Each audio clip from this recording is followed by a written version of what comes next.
So I wanted to share with you why the Center for Dialogue is hosting this book launch. And I've had a chance to read it, and I think it's a brilliant book. I almost feel like as the director of a Center for Dialogue, it may become a bit of a Bible.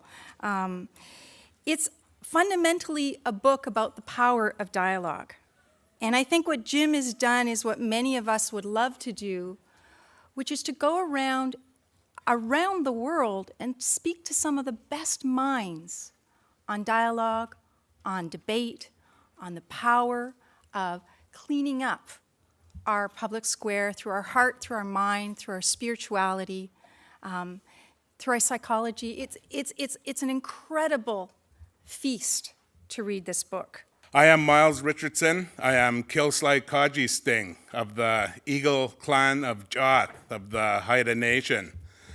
And I'm so proud and so honored to have been asked by my dear friend Jim Hoggan to stand with him tonight as he releases to the world his very important work on one of the biggest challenges we face today as a human species. Jim has had the courage to step up and look deeply into what the real questions are that we need to face and deal with. And I'll never forget a lesson an elder taught me one day. I met with spiritual leaders from tribes around North America, and I was lamenting about all the things we've lost, our language, our culture, our ceremonies, our songs, and feeling bad about it. And the elder turned to me and says, "You know, young man, all of those things you talk about losing, they haven't gone anywhere." He said, "They're in the same place your forefathers found them. They're in the forest, they're in the trees, they're in the winged ones, they're in the forelegs, they're in the swimmers." He said, "You've just forgot how to listen." He said, "Before you take one more step forward, I'd advise you, take a step back and remember how to listen." This is Jim Hoggan's, to me. This is Jim Hoggan on behalf of all of us. This is his attempt with all that he has to listen for the truth, to listen to what the questions are, and to talk to the best advisors that he could in this world. And the Dalai Lama and Thich Nhat Hanh and all the scientists that are in the list in the book are an impressive array of advisors. I'm just really, really honored to call you my friend, Jim, and honored to continue to keep working with you and hope that I can keep digging my paddle in to justify being in the same canoe as you.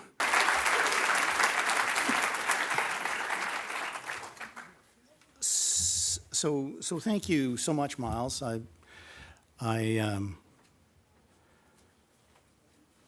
go to war with you too. I could actually turn this into something of a thank you fest for people like Peter Robinson and John Lefebvre and Tara Cullis and so many amazing people here. And I hope that most of you aren't here because you're friends of mine. But that you're here because you're concerned about this subject matter, and hopefully if you're not concerned now, you will be after this evening. Not depressed, but concerned. But the one person I really would like to recognize, and it's hard to actually see, is Grania Litwin, my collaborator on this book. And there's a very interesting, amazing story behind how Grania and I came to work on this book.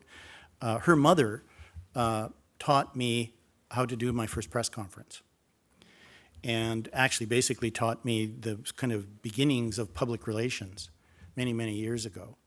And then now we find ourselves for the last 3 years writing this book together. And I wanted to say, Grania, how much I appreciate your values, your eloquence, your patience, the hours and hours we spent trying to figure out what the hell Bruno Latour was talking about. This would not have happened without you, and you know that. And I'm sure your mom is very proud of you. I think this is an important piece of work we've done together. I know we both feel that. Could you please just stand up so everybody could see you?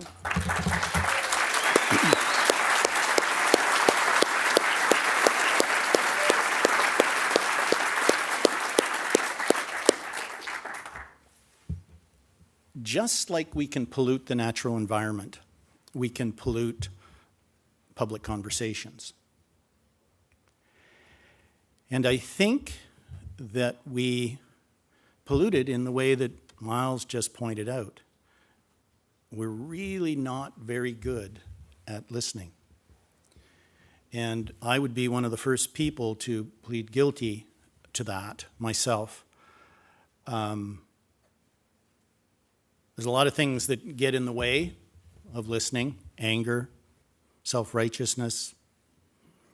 I'm right, you're an idiot.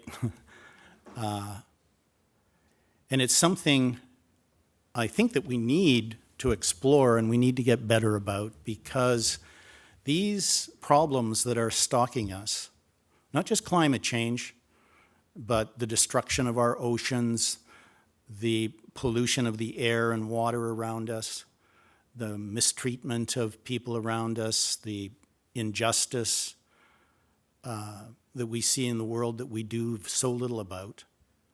These things, these problems that are stalking us, are problems that will be solved on common ground.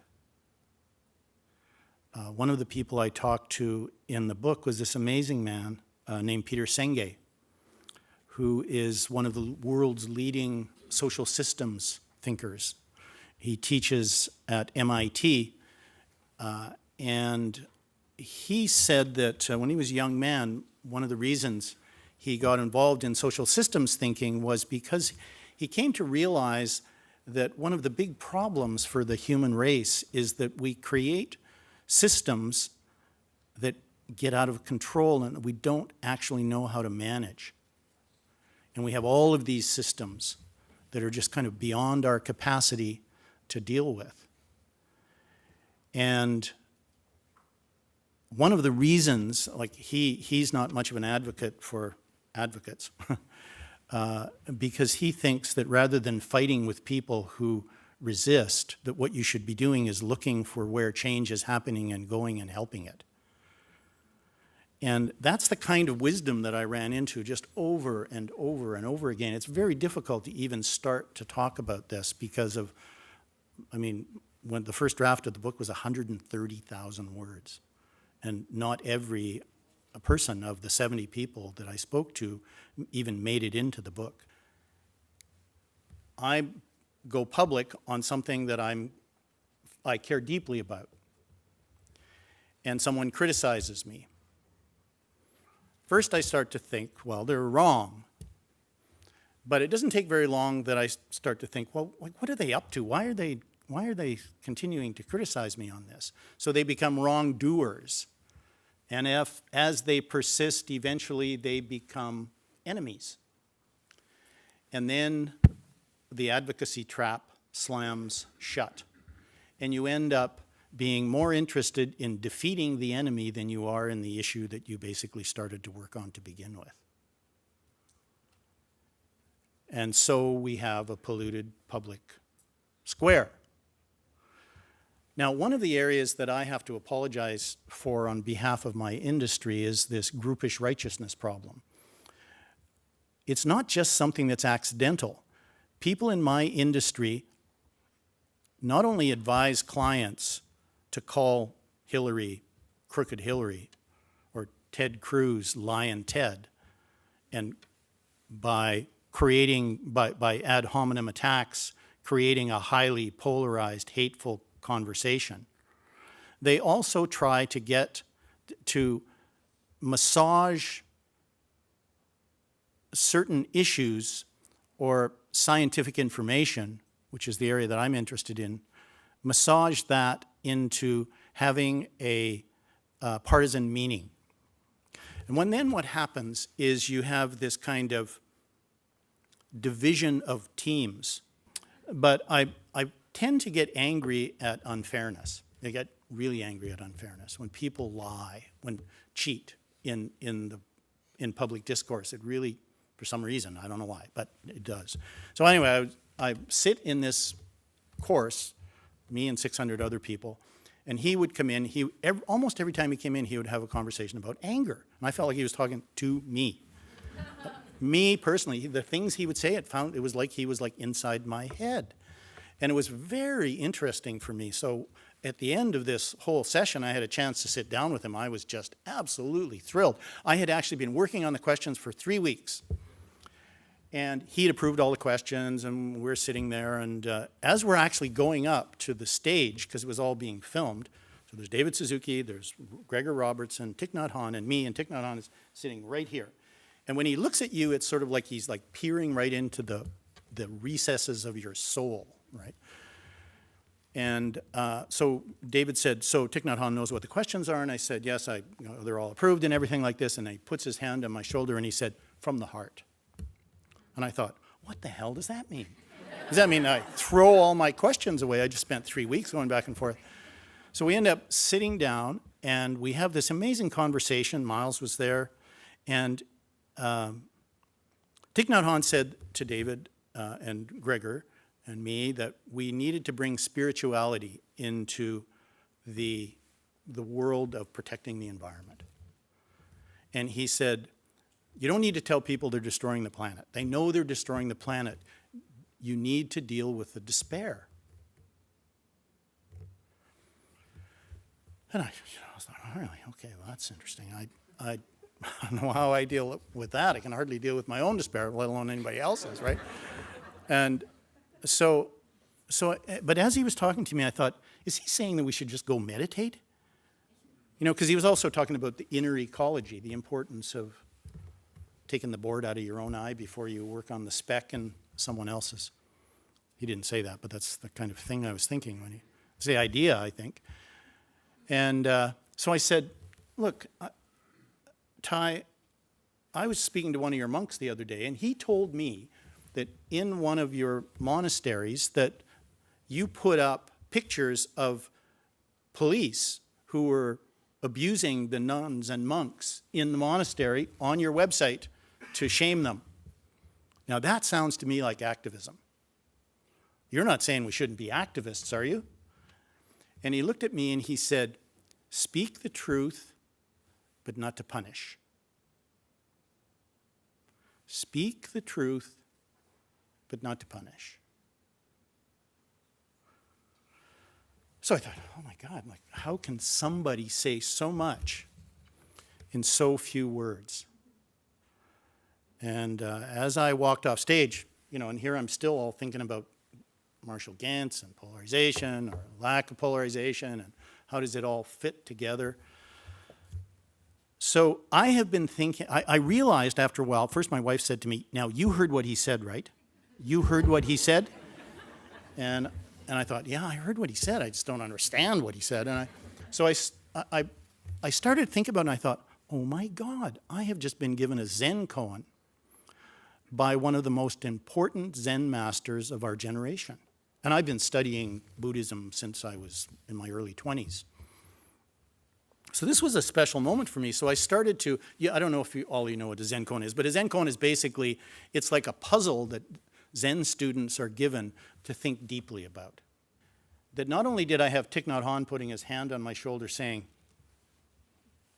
from the heart, but right at the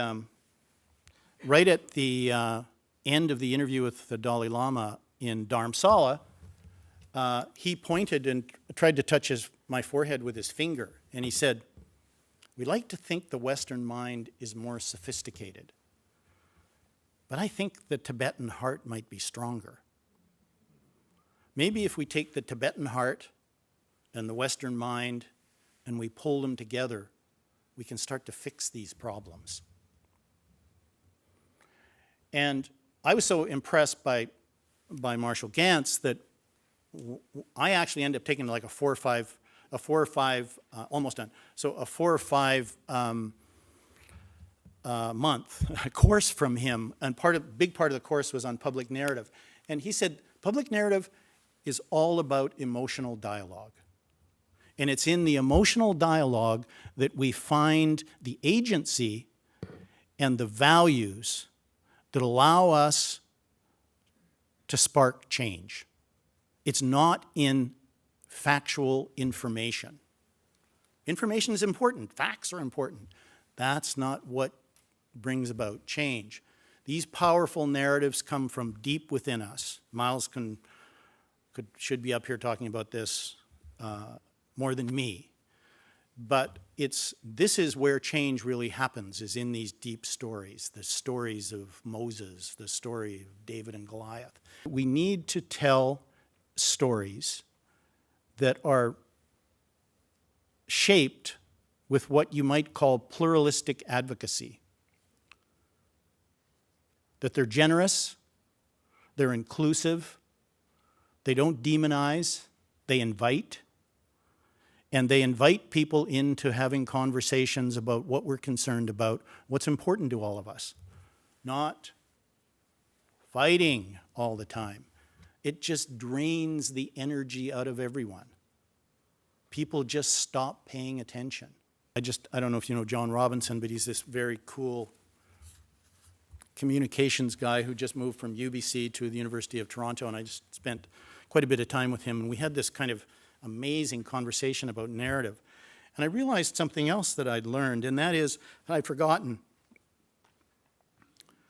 that this idea that we communicate with each other by injecting information and curing people of their misunderstanding, it doesn't work. People do not want me or you telling them what to think. It's just human nature. We do not like people telling us what to think. The most powerful stories that help us change are co-created. They emerge. They're not told to people. It's more like a journey. It's not like a hypodermic needle that's injecting information. Because we understand the world through stories, it's vitally important that the narrative emerge from the common ground that we are making invisible by the type of polarization that I was talking about earlier. It's absolutely vital. Thank you.